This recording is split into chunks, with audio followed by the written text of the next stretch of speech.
SV Chaturvedi ji Delhi से। राधे राधे। राधे राधे महाराज जी। महाराज जी, परिवार में नकारात्मकता हो और घर में कलह हो रही हो, गृह युद्ध जैसी परिस्थिति बन रही हो, तो अध्यात्म के रास्ते पर कैसे आगे बढ़े? वैसे ये चीज तो घर घर में है, हो रही है। मतलब आप या किसी एक घर की ये बात नहीं कर रहे, आप ये सार्वभौम बात कर रहे हैं। क्योंकि जब तक शास्त्र का स्वाध्याय नहीं है और आचरण सद नहीं है, नाम जप नहीं है, दूसरों के प्रति श्रद्धा नहीं है, तो हर घर में कलह है। जवान बच्चे बूढ़े माता पिता को, बूढ़े माता पिता का जो आदर होना चाहिए अनादर हो रहा है। कुछ बच्चों की मनोभावनाओं को रौंदा जा रहा है माता पिता के द्वारा। पिता भी ऐसे हैं जो पोषण करने वाली वृत्तियों में शोषण कर रहे हैं। तो कई जगह घूम करके अगर बुद्धि को देखा जाए तो धर्म विरुद्ध आचरणों के कारण हर घर में कलह हो रही है। कोई बिरला ऐसा घर होगा जिसमें प्रियता हो, पति पत्नी में प्रियता, पिता पुत्र में प्रियता, भाई भाई में प्रियता। कलह की प्रधानता होने के कारण ये सब अशांति में बदल रहा है। क्यों कलह क्यों होता है? क्योंकि अपनी मान्यता के अनुसार अपने को सुख भोगना है। जहां हमको अपने सुख में बाधा पड़ेगी वहीं कलह हो जाएगा। तो हमें लगता है कि जहां कलह हो वहां अपने को शांत करना सीखे। उनको शांत करने का उपाय करेगा तो क्रोध बढ़ जाएगा और कलह और बढ़ जाएगी। अगर हम अपने को शांत करना सीख ले तो शायद हम कलह से बच जाएं। कलह को तो नहीं हटा सकते क्योंकि बुद्धि अशुद्ध हो रही है। देखो कई बार हम प्रार्थना की है कि जो हमारे नवीन भाई बहन गंदे आचरणों में उतर रहे हैं, ये सदगृहस्थ नहीं बन पाएंगे। इसलिए नहीं बन पाएंगे कि हमारी जैसी वृत्ति होती है वैसे ही हमारी वृत्ति पुष्ट भी होती है। जैसे हम आज से शुरू किया 10 बार नाम जप करना, कल करेंगे 12 बार, 15 बार, 18 बार, और हम 2-4 महीने जपे तो अब बिना जप किए हमको अच्छा नहीं लगेगा। लगे ना?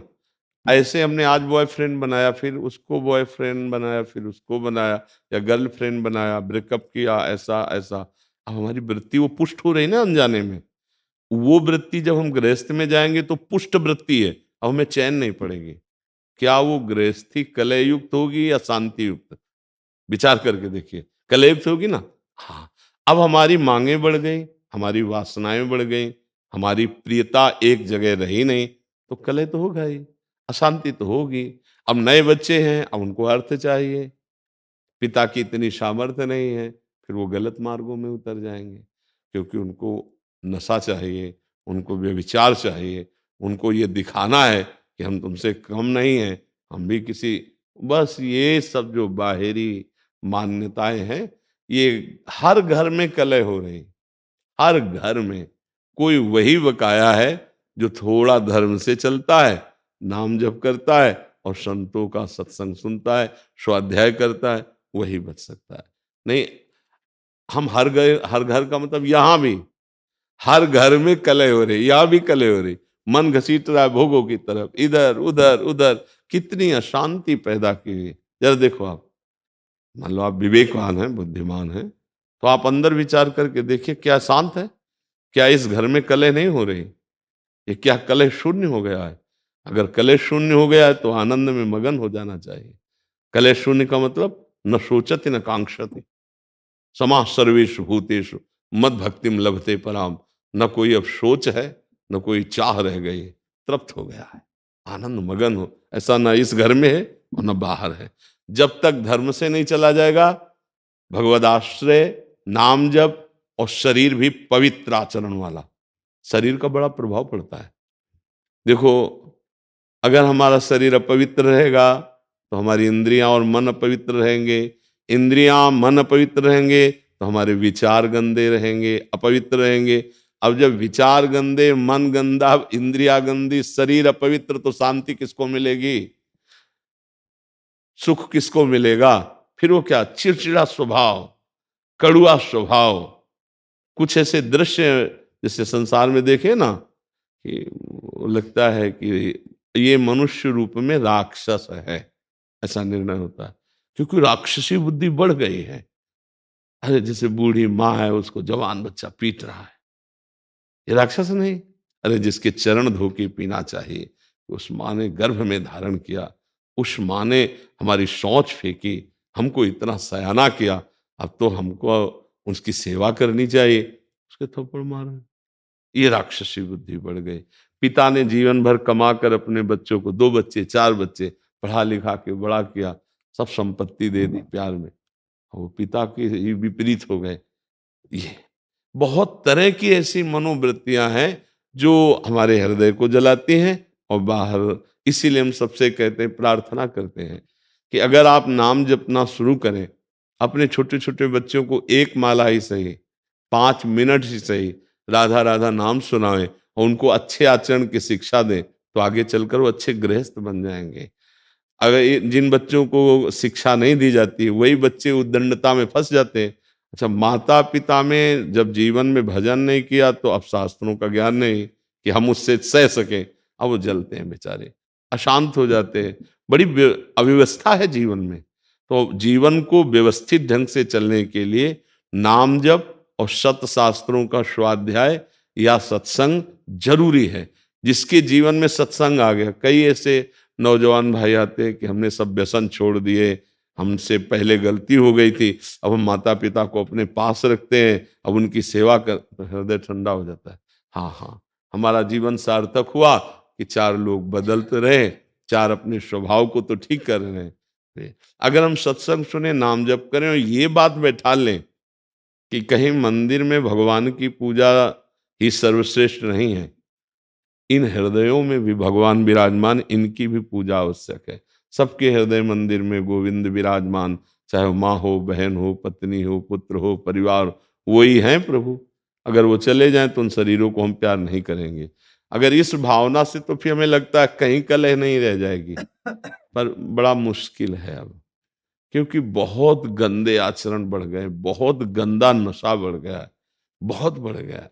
मतलब एक बार मन घबरा जाता है कि अभी ये हालत है तो आगे क्या होगी। छोटे छोटे बच्चे, लाख प्रार्थना करो, वो नशा करने लगे। जब नशा करते हैं तो उनकी बुद्धि ठीक निर्णय नहीं कर पाएगी। जैसे हमने प्रार्थना की थी अभी नया वर्ष का, ये जो अंग्रेजी के दिनों में नया वर्ष मनाया जाता, अपना तो चैत्र में होता है, तो ये अंग्रेजी दिनों में अब नए नए बच्चे उद्दंडता कर रहे हैं, शराब पे रोडों में टहल रहे हैं, तो उद्दंड, ये कोई उत्सव है? हमने कहा तो भाई उत्सव का मतलब है 10-20 लोग बैठो और नाम कीर्तन करो और सुंदर सुंदर पकवान बनाओ, भोग लगाओ और अपने पाओ, 4 लोगों को पाओ, कोई भी उत्सव करो। हम कह रहे किसी भी बहाने से उत्सव करो, नाम जप करो, ठाकुर सेवा विराजमान है, भोग लगाओ, सबको पवाओ, तो तुम्हारा बुद्धि शुद्ध होगी, तुम्हारा जीवन शुद्ध। ये क्या है? राक्षसी पिए शराब, रोडों में आतंक मचाए घूम रहे, इधर उधर उद्दंडता। तो आज हमारी थोड़ा समाज जो है वो गलत दिशा को जा रही है, गलत दिशा। ये हम बाहरी लोगों का अनुकरण करने वाले भारतीय नहीं होते, हमारा अनुकरण करने वाले बाहरी लोग होते हैं। देश विदेश में हर जगह हमारे देश के ऋषि मुनियों का महत्व रहा है, यहाँ की उपासना का महत्व रहा है। हमें ऐसा लगता है कि स्वर्ग और नरक से बढ़कर कहीं कोई और बात नहीं है। अगर मोक्ष है, परम पद है, कैवल्य पद है, तो भारत के ही ब्रह्म ऋषियों के द्वारा शोध की हुई बात है। नहीं तो नरक और स्वर्ग से बढ़कर कोई बात नहीं। जहां देखो तो नरक की बात या स्वर्ग की बात, ऐसा कुछ लगता है। ज्यादा तो हम पढ़े नहीं अन्य धर्म ग्रंथों को, लेकिन बातचीत से लगता है सच्चिदानंद परम तत्व में मुक्त हो जाना या भगवत प्रेम तत्व बोध, ये बात यहीं की ऋषि की होगी। भारतीय कोई ऋषि अगर बाहर गया है तो भले मोक्ष की बात हो, योग की बात हो, अन्यथा स्वर्ग नरक की बात रहे। तो हम भारतीय हैं, हमारा अनुकरण दूसरे करें ये बात तो ठीक है, लेकिन हम दूसरों का अनुकरण करके भ्रष्ट हो, ये बात ठीक नहीं। जिनके घरों में ये सब होता है, मांस खाना, मदिरा पीना और ये, तो फिर वो घरों में विघ्न ही विघ्न रहेगा, पक्का समझो।